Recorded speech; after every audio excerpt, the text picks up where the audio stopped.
Assalamualaikum warahmatullahi wabarakatuh.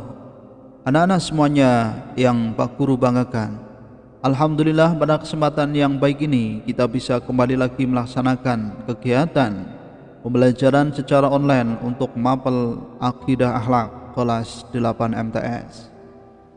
Kali ini kita akan membahas bab yang kedua, yaitu mukjizat dan kejadian luar biasa lainnya. Kita berdoa mohon kepada Allah semoga kita senantiasa dalam lindungan Allah Subhanahu wa taala, diberi kesehatan serta diberi ilmu yang bermanfaat. Amin ya Allah ya rabbal alamin. Anak-anak semuanya, mukjizat menurut bahasa berarti sesuatu yang melemahkan atau mengalahkan. Sedangkan menurut istilah, mukjizat adalah sesuatu yang luar biasa yang terjadi dalam diri Rasul atas kehendak Allah Subhanahu wa taala untuk membuktikan bahwa dirinya sebagai Rasul utusan Allah Subhanahu wa taala. Mukjizat terjadi ketika Allah menghendaki kejadiannya, sehingga mukjizat tidak direncanakan dan tidak dapat dipelajari.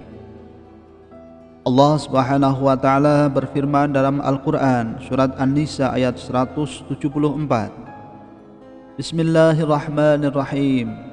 Ya ayyuhan nasu qad ja'akum burhanum min rabbikum wa anzalna ilaikum nuram mubina.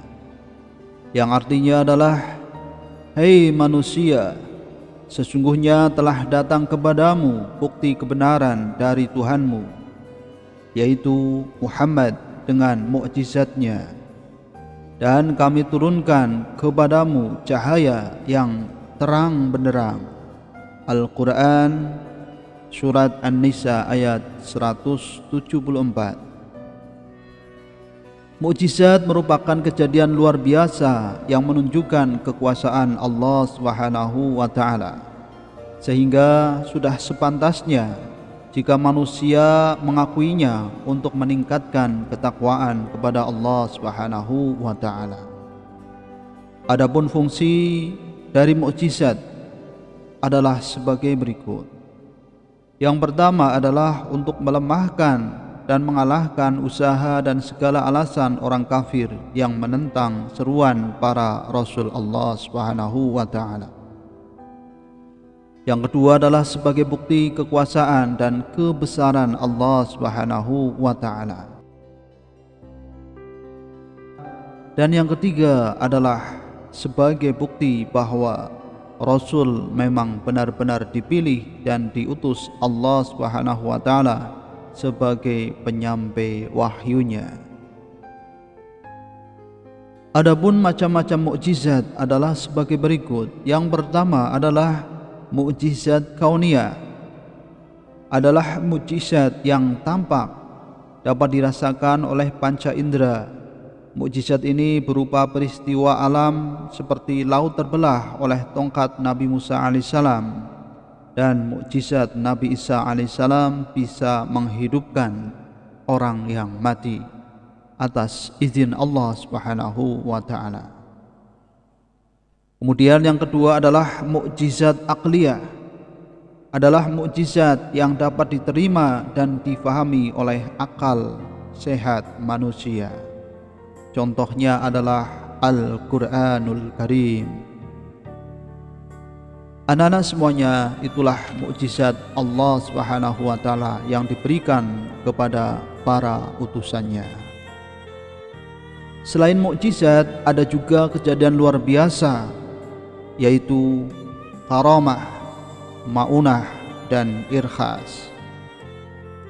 Karamah adalah kejadian luar biasa yang diberikan oleh Allah Subhanahu wa taala kepada hambanya yang taat dan banyak berbuat amal soleh. Orang yang soleh lagi tinggi ketaatannya kepada Allah Subhanahu wa taala disebut dengan wali Allah. Dalam Al-Quran surat Yunus disebutkan, Bismillahirrahmanirrahim. Ala inna awliya Allahi la khawfun alaihim wa la hum yahzanun. alladzina amanu wa kanu yattaqun, yang artinya adalah ingatlah sesungguhnya wali-wali Allah itu tidak ada kekhawatiran terhadap mereka dan tidak pula mereka bersedih hati, yaitu orang-orang yang beriman dan mereka selalu bertakwa. Al-Quran Surat Yunus ayat 62 sampai 63. Adapun contoh karomah antara lain adalah Ashabul Kahfi yang tidur selama 309 tahun, serta Maryam binti Imran yang menjumpai hidangan dari Allah Subhanahu wa taala di mihrabnya. Anak-anak semuanya yang dimuliakan Allah Subhanahu wa taala.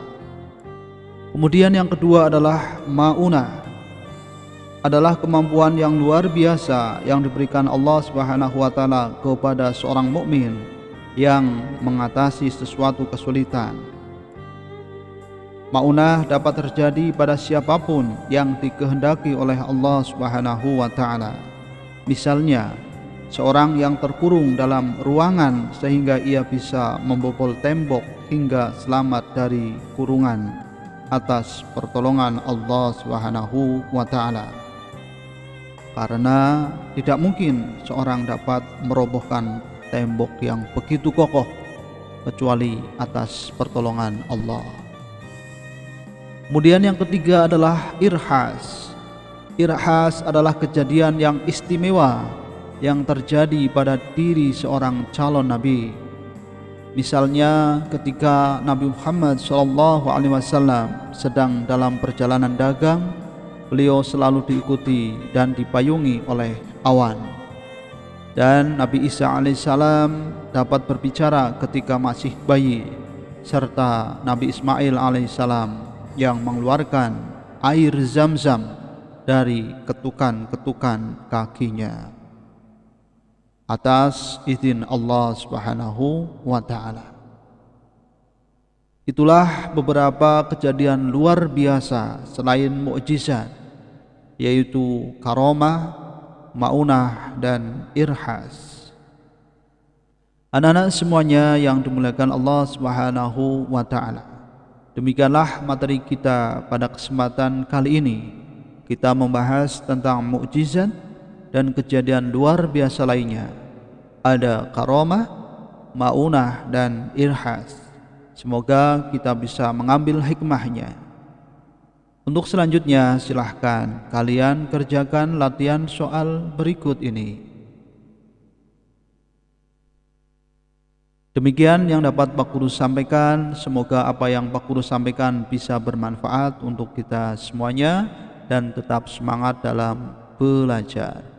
Assalamualaikum warahmatullahi wabarakatuh.